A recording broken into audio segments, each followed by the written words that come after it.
So let's go back to a single variable calculus. Remember what that equation was. So if you had a function f of x over our interval a to b, the integral of this function f of x over a to b was the area under the curve, right? Under the graph. Now, when the function goes below the x-axis, then the area should be considered as negative. So, to be more exact, people say this is the net area, where above x-axis is considered as positive area, below x-axis is considered as negative area.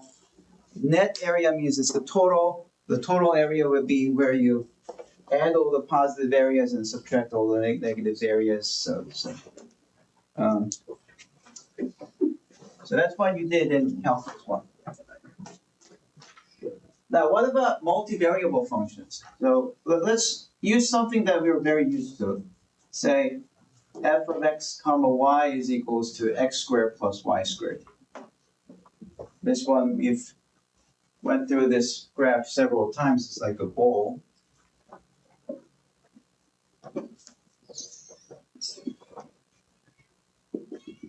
So that's what it looks like.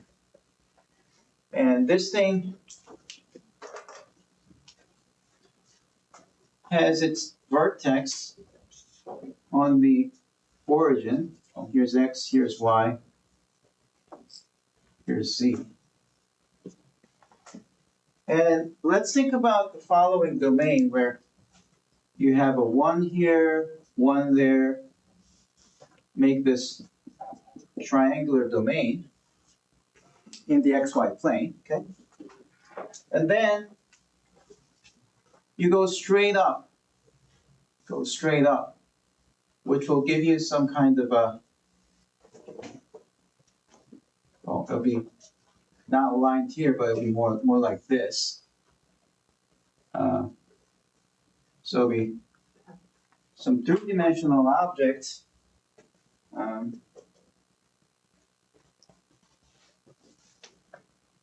No, actually this, so let's see, how does this work? You have base as a triangle. On this side there's a,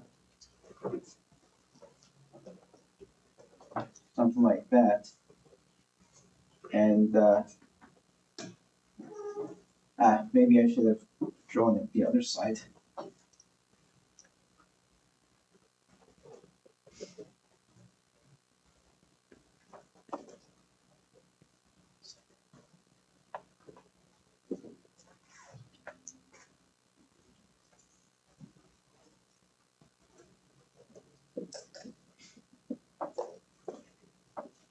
Does that make sense? It should be a, oh no, it should be that. It should be this. So if you're viewing this from that direction, that's what you're going to see. Okay, so I think I was right here. But you don't really have to be able to picture this. All I'm saying is, let's try to figure out the volume under this surface. See, multivariable functions have graphs as surfaces, right? So it's some kind of a surface. And down here, instead of being a number line, it's the xy plane, right? So you can very well propose this kind of question. Here's some region downstairs, okay? And over that region lies some surface, right? And the question is, what is the area under the surface? Not the area, it would be volume. Now it's going to be three-dimensional. So what is the volume under this surface over this given region? That's the idea. Yeah. So you don't fully have to understand this picture. All I'm saying is, just like as an analogy to 2D, in the single variable version, just as this was the area under the graph, this is this integral. So let's just call this region R. over this region R, if you integrate fxy, then that's going to give you the volume under the surface.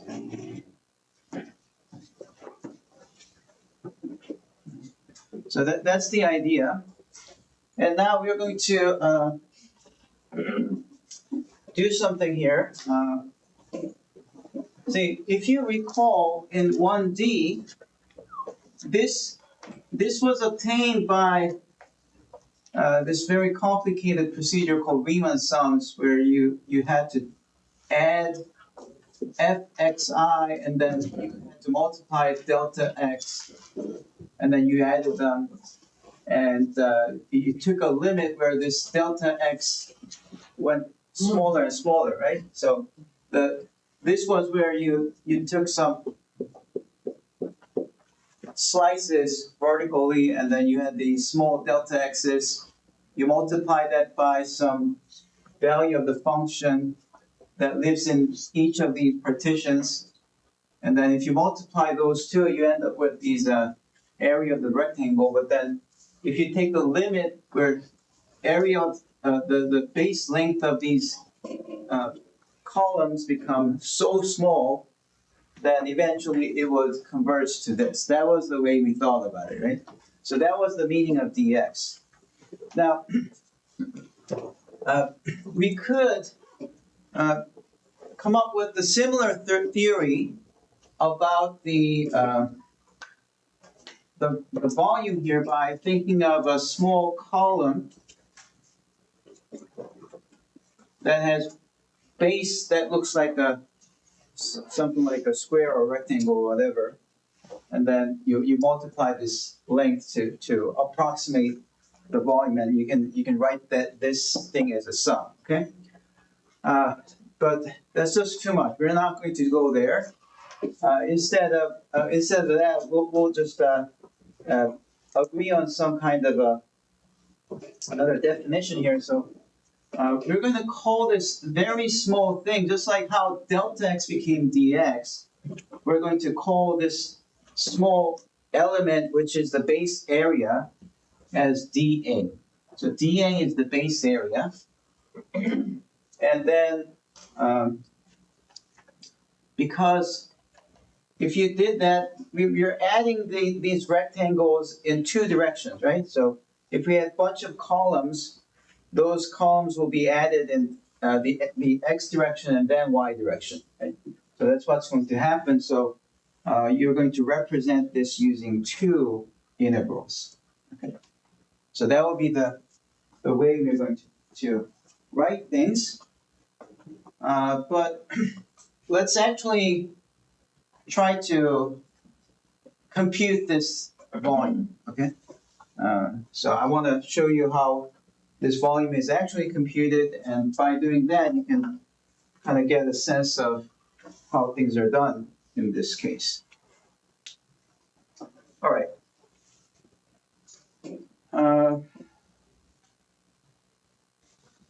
So first thing that you have to do is to think about the domain of integration.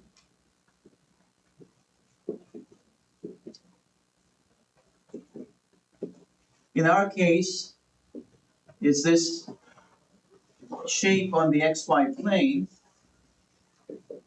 where here's one, this triangle is where we are integrating, right? So above here, we have some kind of a surface, right?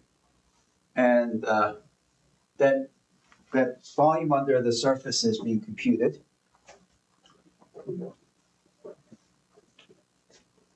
And we need to, in order to explicitly calculate this, we need the equation for these boundaries. Now, these boundaries are easy to say. This is just y equals to 0, and that's x equals to 0, right? X equals to 0 gives you a vertical line, y equals to 0 gives you a horizontal line. Okay? Everyone knows that, right? But this line right here, how do we get the equation for that line? Well, What's the slope of this line? -1. -1, right? It's going down 45 degrees that way. And what's the y-intercept? 1. 1. So if I use the usual formula y equals to mx plus b, what goes in as m? 1 or -1. -1. -1 is x, and then what goes in as the y-intercept? 1. 1. Okay, good. So that's the equation. Now, in some cases, it's more complicated than that, so you may need to use the point slope or something. But you do need to know how to write down the equations of the line, right? Okay. Now, the way we are going to do this is by saying that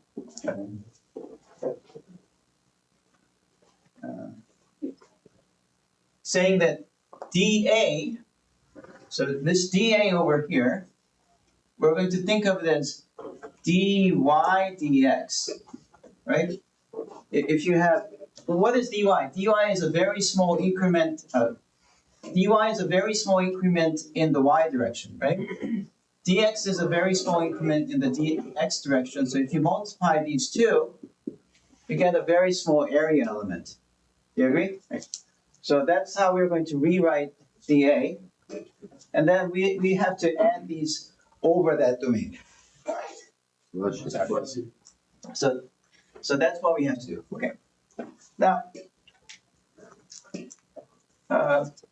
this does look really complicated when you see it for the first time. So I tried to teach this by giving you some analogy. So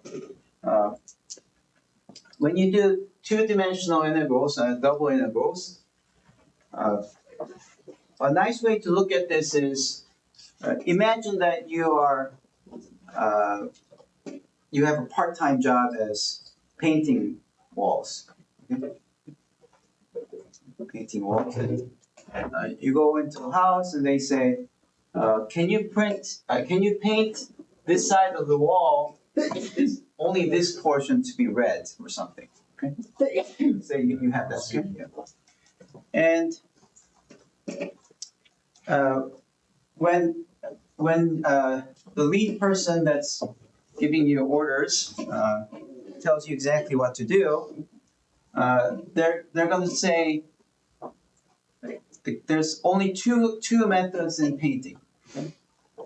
Later on, we're going to add a third one, but for now, it'll be just two methods of painting, and the painting is to be done either vertically or horizontally. Okay?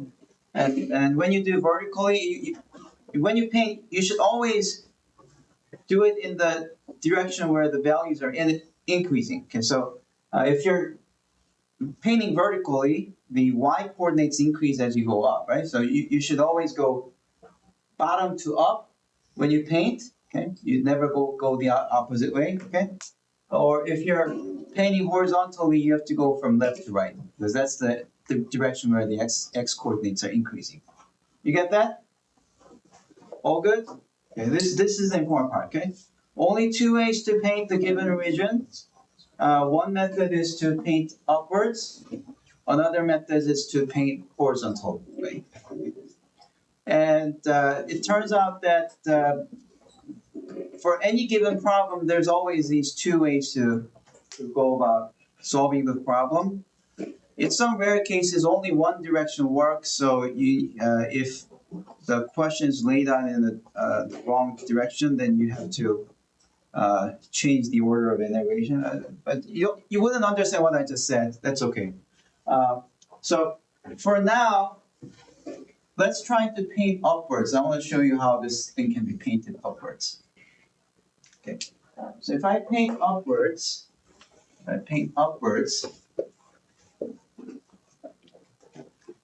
then that means painting upwards corresponds to dy being inside. So let me write this down. So let's see. Where can I write this? Yeah, I'll write here. Okay. So that's like upwards. Now, after this demonstration, I want to show you dx dy. That's like horizontal or rightwards. Rightwards. Okay, you can paint right.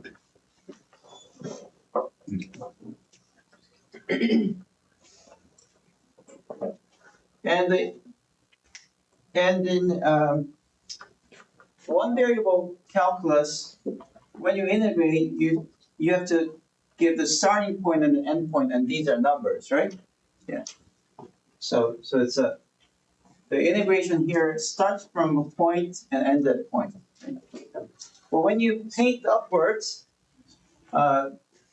you need to have the lower boundary and upper boundary, and these boundaries, as you can see clearly in this picture, that these are lines or it could be curves, right?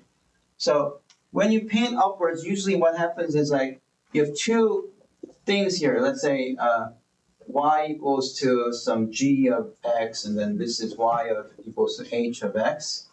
And when you paint upwards, then those two things should be going here, hx to gx. That's how you should think. Does that make sense? So I need to express this lower boundary, and I need to express this upper boundary. Okay? Now, how does this, what's the equation of this line? Well, quick way to say is it's a horizontal line. Horizontal lines are always y equals to a number, so y equals to 0 will be the answer. Right? Another way to say it is like, oh, this is a slope 0 because it's horizontal, right? And the y-intercept is 0, so if you use y equals to mx plus b, n is 0, b is also 0, so y equals to 0 is this one, okay? So you can say that y equals to 0 is where you begin. Now what should I put over here?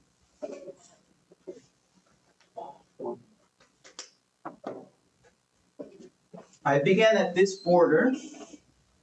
Where do I end? Yeah? Y equals negative x plus 1. Yes.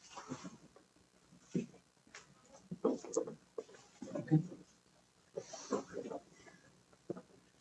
And then we're trying to integrate this, so I need to put x squared plus y squared. Okay.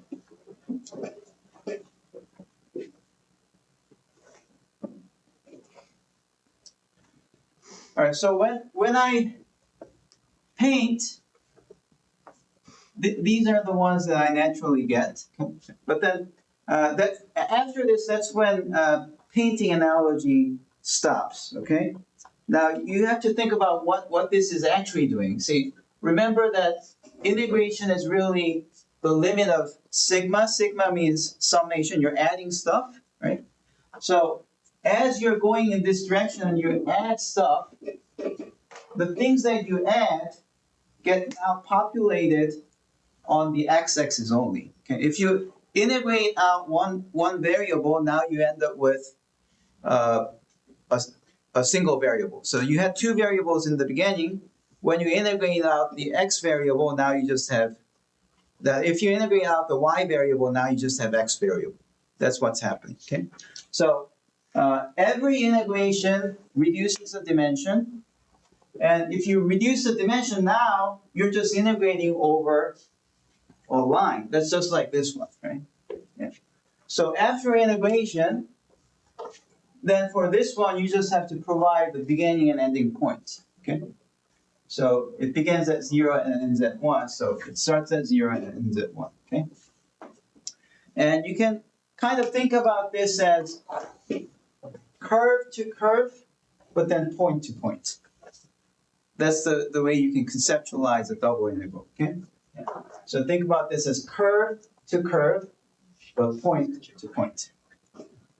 Now we're going to make this even harder in the later examples where we do a three-dimensional integration. So you integrate something over a three-dimensional domain. In that case, we'll integrate from surface to surface, curve to curve, and then point to point. We'll get there. It won't be that hard once we start understanding this one, okay? All right, any questions so far? Okay, let's now actually do the calculation. Unfortunately, even this simple one is pretty involved, so I'll do some ugly calculation, and we'll just have to live with it, okay? I kind of like already.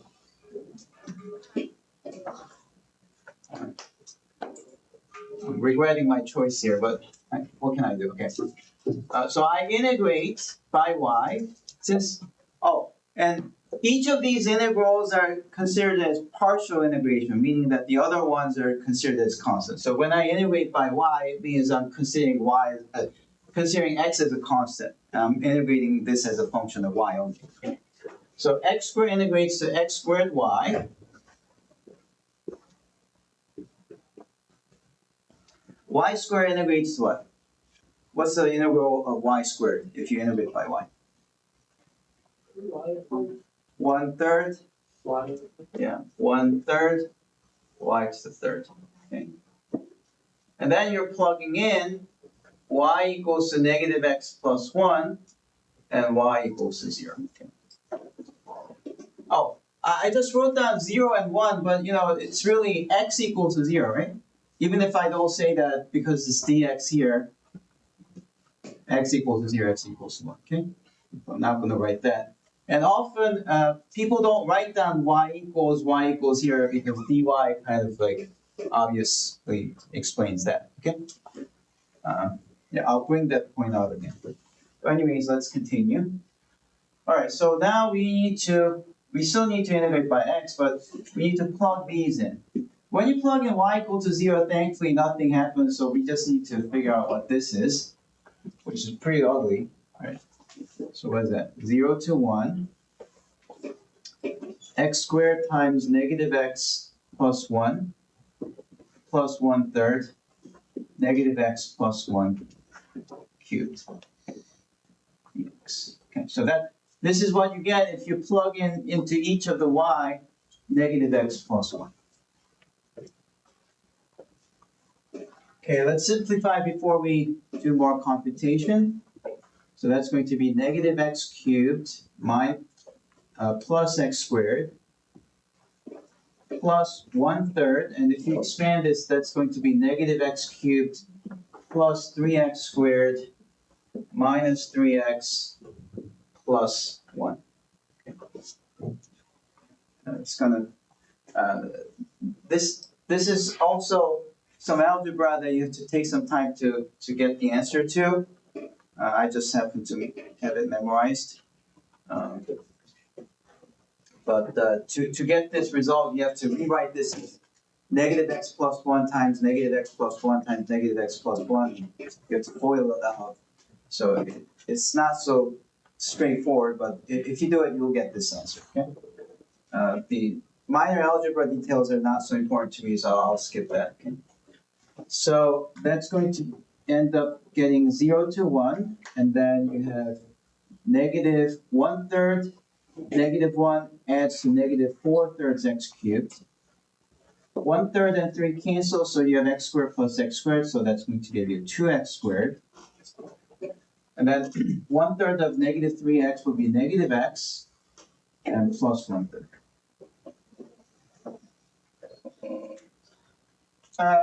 Integral of x cubed becomes 1/4 x cubed, so that's gone, so you get negative 1/4 x, not x cubed, but x to the 4th, 1/3. So 4x cubed integrates to x to the 4th. This one integrates to 2/3 x cubed. This one integrates to negative 1/2 x squared. And 1/3 integrates to 1/3 x.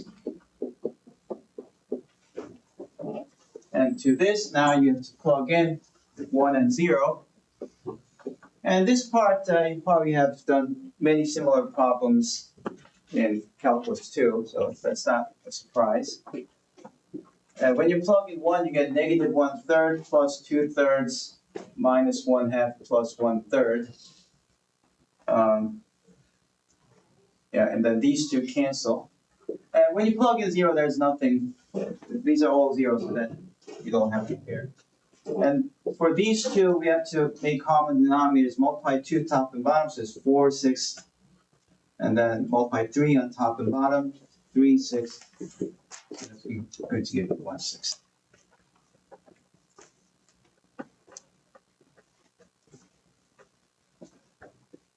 Okay, so that's the volume under the parabola, the paraboloid, which is like a bowl-shaped thing that's over this domain. Okay, so if I say this is the z-axis, then you have this surface that's over it, and the volume under that thing is 1/6.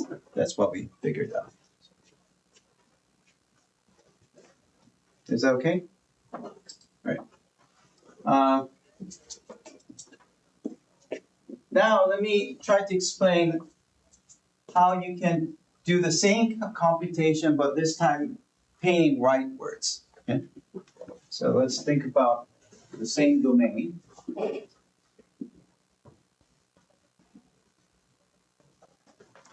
So this one is y equals to negative x plus 1.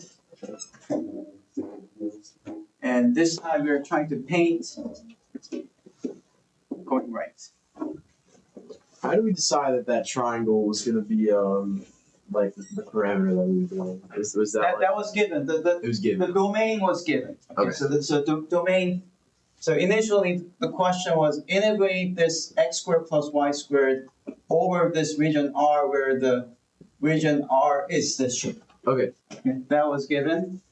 But to actually calculate, I'm saying that there are two different ways to do it. Yeah. And they should give you the same answer. You can make up your mind to paint that region upwards, or you can make up your mind to paint them sideways. Okay. Yeah, and later when we do the polar coordinates, there'll be another way where we go outward from the center. That's like the third way. Okay. Thank you. All right, so when you go this way means you're moving in the x direction, right? So whenever you say you're painting this way, remember you're increasing in the x direction, so dx should be done first. Okay? And when you do the dx, that's like adding everything horizontally, and the values get z, and the values get populated over here, so you just have a one-dimensional integral. That's what's happening. Okay. So once you z the x direction, then after that you have to integrate in the y direction, so that you add everything, and finally you have added up everything that gives you the plot. So you have dx inside and then dy. Where do you begin? What's the starting the border? What's the equation for this one? X equals 0. X equals 0, right? Because we know that x equals a number. So x equals to 1 is this vertical line. X equals 2 is that vertical line. So these are all vertical lines, right? X equals to something gives you a vertical line. So if I do x equals to 0, you get this border. Okay? That's where you begin. So you put x equals to 0 here. And you should check that this is good because you have dx, and this is x equals to 0. Right? That's good. However, if I just put this here, that's not going to work because this is dx, and this says y equals to something. So that's like one difference between that and here. So when you have dx inside, your curves better be described in terms of x equals to something, or else it doesn't work. So you have to solve this for x. So how do you solve this for x? You have y equals to negative x plus 1, subtract 1 both sides, so you get negative x equals y minus 1, and then multiply by negative 1 both sides, so you get negative y plus 1 equals to x, right? So we see that x equals to negative y plus 1 is same thing as saying y equals to negative x. They describe the exact same curve, or exact same line, but this is the preferred one that we want to write down because it has the x equals 1, okay? We have x equals to negative y plus 1. Now, why do we want this? Well, remember, when you integrate, after you integrate, you have to plug these things into x, not y, because we did dx, right? Over here, we did dy, so the things that you have here goes into y, right? Because we have dx, after you integrate, things that are here should go into x, not y. Okay? All right, so after this is integrated, so by the way, we're integrating x squared plus y squared. After this is integrated, we integrate from 0 to 1. Y goes from 0 to 1. All right, so we can now do the same calculation as before. So you integrate this by x, which is 1/3 x cubed plus y squared x. Remember, we're doing partial integration, meaning that the other variable is considered as a constant. So when you integrate y squared, this is just integrating a constant, so you just attach an x, right? And then x equals to negative y plus 1, and x equals to 0 is plugged in, and afterwards you have to integrate from 0 to 1 dy. So, good? All right, so now afterwards, because of some symmetry, if you plug in y plus 1 into here and look at the resulting integral, you'll see that the resulting integral is exactly the same thing as this with x switched by y. So this problem, you don't have to finish the calculation to see that they both give you 1/6. They will give you 1/6, okay? So let me give you a second example that looks a bit more different. Okay. Any questions here?